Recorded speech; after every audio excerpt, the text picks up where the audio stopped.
دوم اینجا سوال دادند آیا در ماه شریف رمضان FGDC کردن یعنی به آشقزان شلنگ داخل میکنند این روزه رو میشکند یا اینکه ممکن است یا اینکه ممکن نیست جواب میفتید.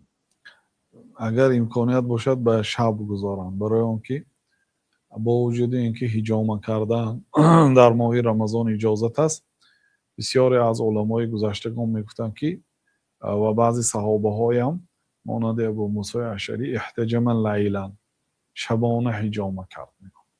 حجامه نوعی طبابت است در اونجا خون میبراید از بدن اما در این نوعی طبابتی که شما ذکر کردید به این به عضوی بدن آدم یا چیزی دیگه از بیرون میدراید. البته این به معنای خوردن و نوشیدن نیست لیکن اگر به واسطه و غذا داده شود مثلا هر چیزی که در آمد غذا داده شود مانند داروواره هایی که به بدن قوت میشد اینا روزه رو میشکنه. دع ما یریبک الی ما لا یریبک ترک کن آن چیزی که تو رو به شبهه میاندازد با آنی که به شبهه نمیاندازد.